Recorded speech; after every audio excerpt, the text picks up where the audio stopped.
Hi, my name is Sydnee, and I will be addressing the pro side of why continuing to play when there's an injury present on the field or court during a game is ethical.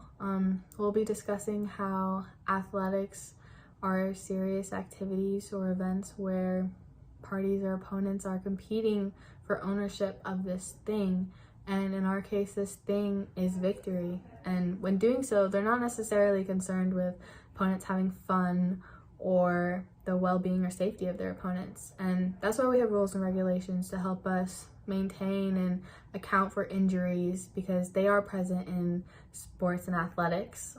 They're part of the game, whether they're intentional or not. So that's why we have things like timeouts or half times and quarter breaks for players to recoup and gather themselves and seek treatment if they need to. And it also just helps maintain the flow and momentum of the game. And when playing, momentum is crucial to how the game results. It influences the direction of the game, and a simple shift in momentum could be monumental for one team or the next.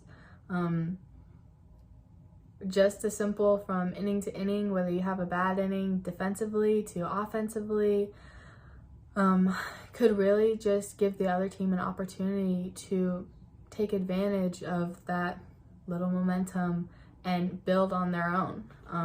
And so that's why, if we look at it from a utilitarianism theory approach, that if we stop the game for one person when there's an injury, whether it's intentional or isolated, we're not doing the most good for the greatest amount of people, especially when we have team-based events. In football or in soccer, if you have one person that falls and is injured, if we stop the game and we stop that drive or that possession right then and there, then we're preventing teammates from excelling or potentially succeeding in whatever possession or drive that they're doing at the moment. And in team-based sports, you need everyone to continue to win and ultimately walk away with that victory. And it's the same thing as if you're losing. If that teammate is doing something that is messing up the flow of the game, then stopping the game for that one person could break the other team's opportunity to take advantage of that mess up or that mistake. And that's when fouling and flopping come into play. Flopping is faking an injury or trying to draw out that foul, because fouling results in consequences, positive and negative.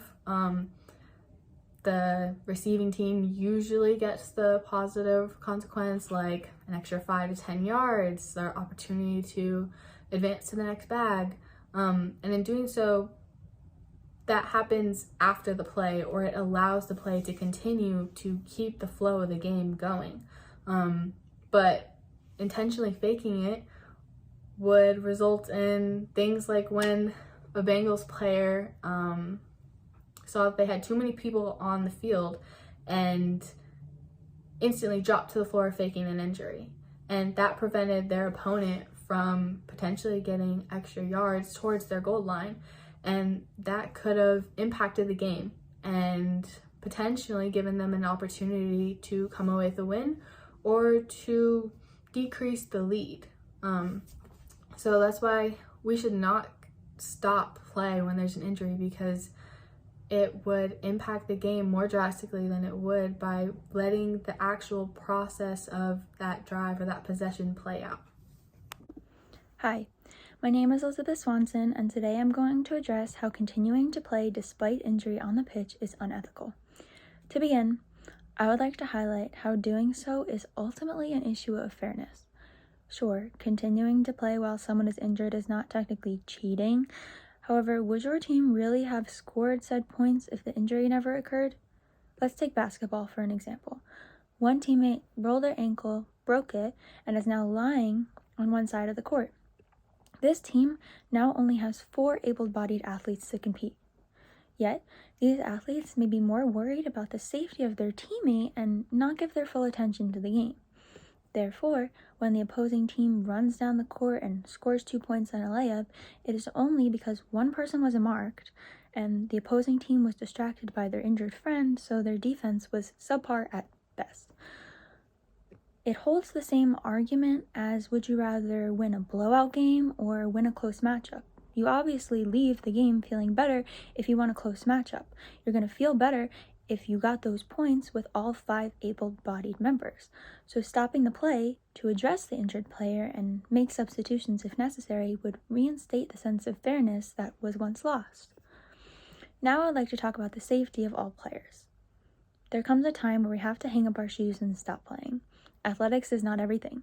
Winning is not everything.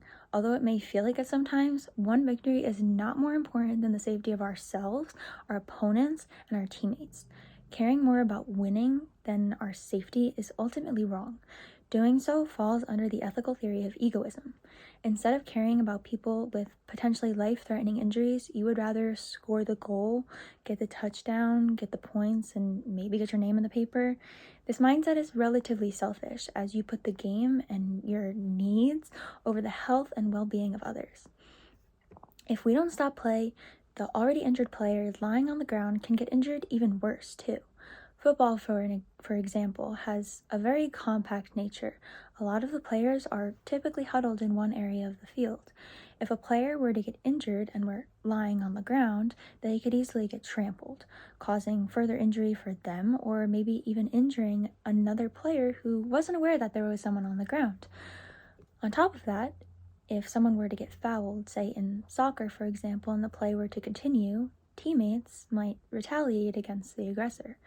We form very, very, very strong bonds with our teammates, and we never want to see them get injured. We care about them.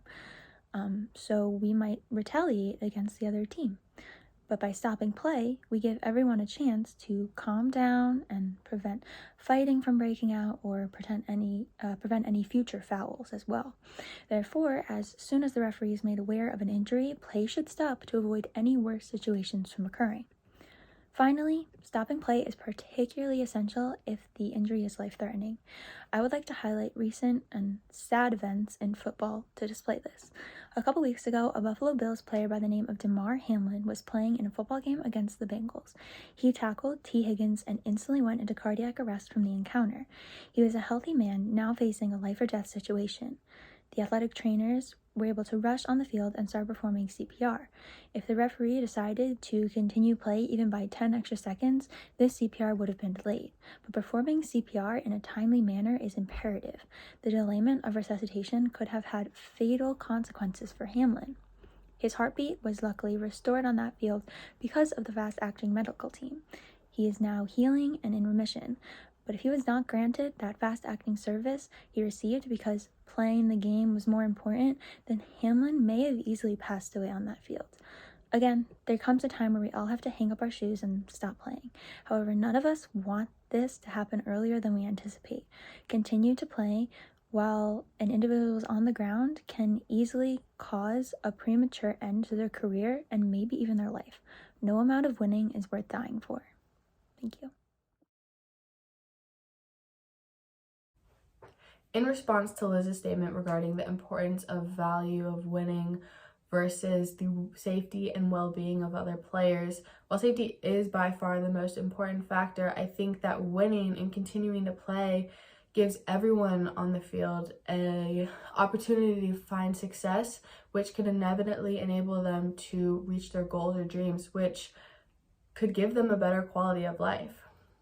Scholarships and recruitment often help players reach goals that they didn't realize that they could, or that are only possible through their athletic ability, and give them more opportunity where they may not have as many resources in other categories. Also, in addressing the possibility of retaliation if play were to continue, I think there's more opportunity for strife to be built between opponents if they have more time to engage in who did what, why did they do what they did, and it could cause more tension to build between the opponents, causing more opportunity for fights to occur before, after, or during their match. And finally, in regarding the point about why stopping play immediately can save lives, similarly to how it saved Damar Hamlin's life in recent events, the play only stopped because Damar was the person who made the tackle against the person who had the ball on the Bengals team. And that monumental tackle, while it did cause him physical harm, ended the drive. And in football and in other sports, you play to the whistle. And stopping before that whistle could actually cause more harm than good.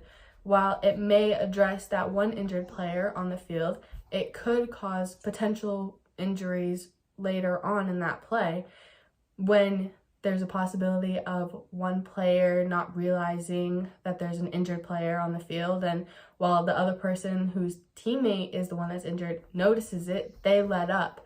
While one player isn't letting up, that could cause injury to the person who is. And in Damar's case, his tackle actually served as a momentum shift as well. He stopped a giant drive from continuing. And again, going back to momentum being a major contributor to games and who comes away with a win, stopping that momentum could cause more injury and could ultimately impact the way the game. Although Sydnee made some very good points, I still believe continuing play when someone is injured on the court or field or pitch is unethical. She mentioned that continuing to play is the greatest good for the greatest number of people, utilitarianism, but I personally do not agree. Again, I make the argument, what if the injury is life-threatening? If the player does not receive medical assistance in a timely fashion, it could be detrimental and cause fatalities or further damage. When athletes pass away from injury, or even not from injury, it is devastating. We look at Kobe Bryant for an example. Although he didn't die from injury, he died from a helicopter crash, but it flipped the world upside down. We look at these people and we look up to them. We don't want them to get hurt. Families don't want them to get hurt. Teammates don't want them to get hurt. Fandoms don't want them to get hurt. There would be way more people affected from the death or injury than those who'd be affected from not receiving a slight advantage when the play goes on. They won't remember playing or watching this game and not getting that advantage, but they will remember playing and watching this game and seeing their teammate pass away on the field or have brain damage that is irreversible. Thus, the greatest good for the greatest number of people would be keeping everyone safe and avoiding avoidable consequences. On top of that, I do acknowledge that players flop in fake injuries. It is an unfortunate event in strategy in athletics. But what if the player isn't faking it? I like to think of it as the boy who cries wolf. The boy cried wolf so many times that eventually no one believed him when a wolf was actually present. If we fail to stop play every time we think someone is faking it, what happens if they aren't? I would personally much rather be safer than sorry. After the play stops, we can indicate whether the injury was fake or not. If it is, we can award penalties for the faker and their team, like yellow cards in soccer, but taking risks when regarding one's health is not ethical. We both made very strong points regarding both the safety and well-being of those who are injured and those who are not. Liz, I thought your point of view regarding the impact of life-threatening injuries, not only on the individual injured, but those around them as well, was very well thought out and a valid argument for why play should be stopped when there's injury on the field or court during a game. However, I still don't think that completely stopping every time there's an injury is conducive to swift gameplay and could still impede the success of other players on that field that are not injured. I think there are just too many instances where players could be drawing out fouls or penalties to stop every single time a player hits the floor. I agree with you, Sydnee, when you say that stopping every time is not conducive to swift gameplay. Unfortunately, however, this is something that may have to be sacrificed in certain situations in order to provide safety. Ultimately, I feel this is something that the referee must decide in each respective situation. There are some scenarios where it is imperative to stop, like the ones I have mentioned, yet there are others where stopping is not necessary whatsoever, as you have pointed out. It is hard to come to a definite conclusion as situations change from game to game, from half to half, and from minute to minute. I definitely agree with you that life-threatening situations should be addressed immediately, as one's life is more important than winning. I also think that referee discretion should be a key deciding factor in deciding whether continuing to play is acceptable or not. Then being on the court or field with the athletes and observing the interactions between the opponents gives them a unique perspective that enables them to use both context clues and general observation of the field that would enable them to make the best decision for each situation. I completely agree. We can debate all we like, but the referees are the ones who must make informed decisions on whether stopping is ethical or not. I'm glad we were able to reach a conclusion and agree that the proceedings alter based on the scenario.